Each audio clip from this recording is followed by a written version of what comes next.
Ever left a meeting and felt like we talked but didn't actually achieve anything? That's not a communication problem, it's a facilitation gap.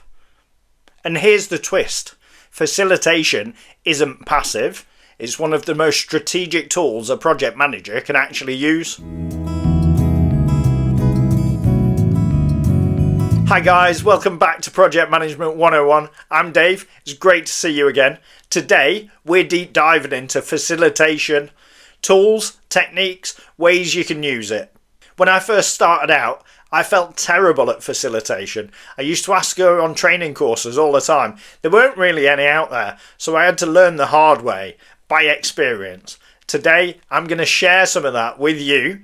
Hopefully you won't feel the way that I did.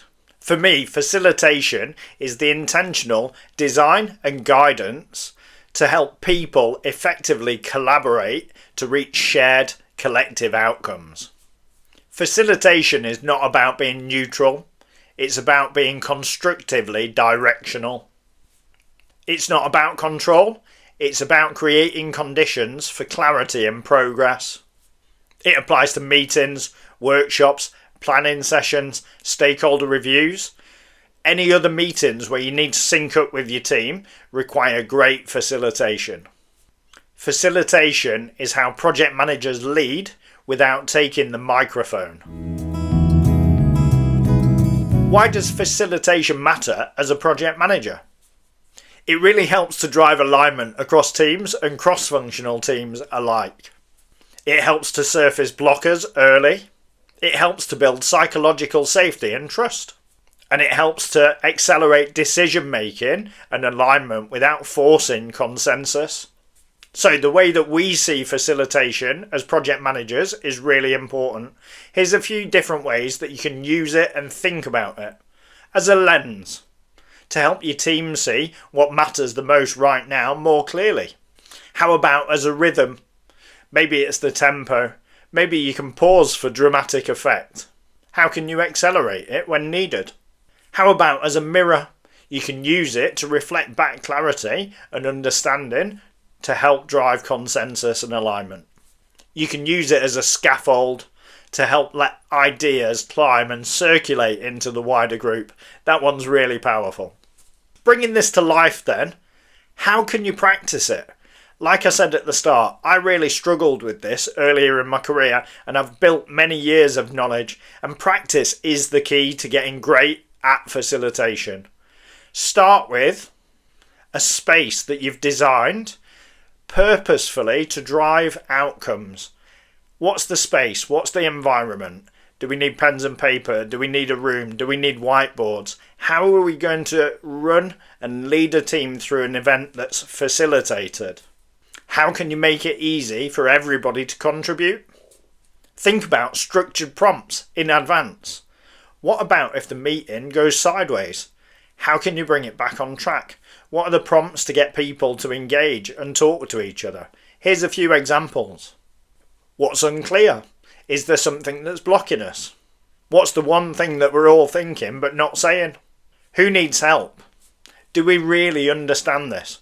Are a few ideas of things that we can use in a facilitation technique, all situation based, that can help ask a different question and get the team to answer in a different way or with a more clear, more open, more honest response.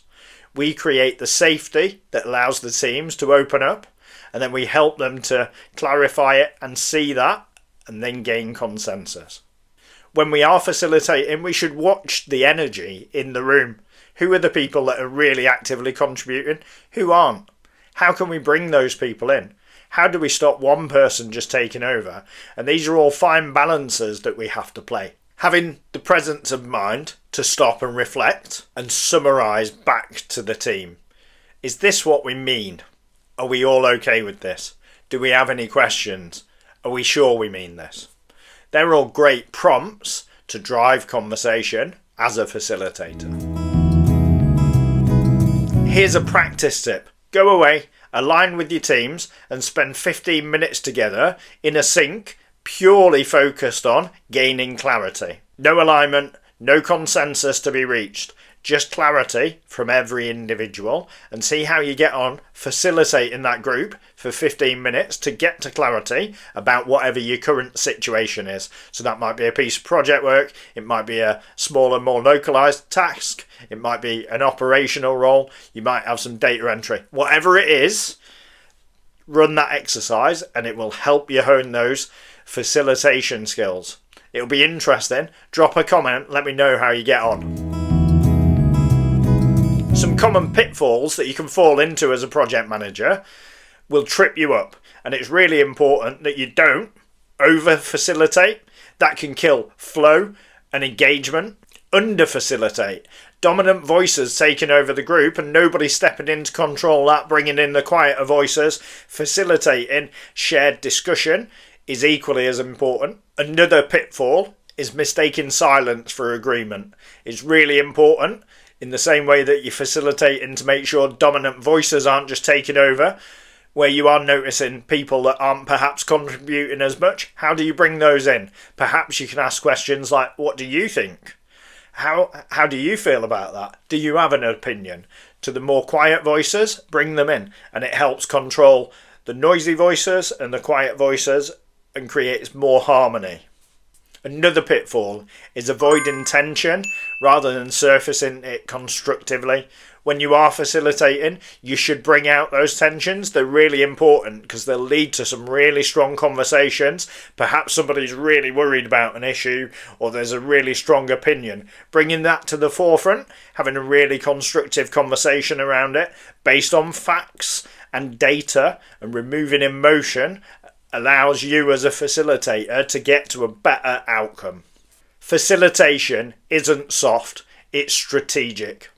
It's how project managers lead from the middle, quietly, powerfully, and with purpose. And when done well, it's invisible, but I promise you it is unforgettable. I'd love it if you go away from this and try one facilitation move this week. Drop me a comment below. Let me know how you get on. Let me know which one you tried. Let's learn from each other. What worked? What didn't work? Have you got any facilitation tools and techniques you want to share with me? Please do. All of the audience will get it at the same time. I'd love to hear from you. I'm Dave. Thanks for watching Project Management 101. Do me a favour, hit the like icon down below, it really helps out the channel. Make sure you subscribe for more practical advice in project program and delivery management. Thanks for watching this week. From chaos to clarity, take care.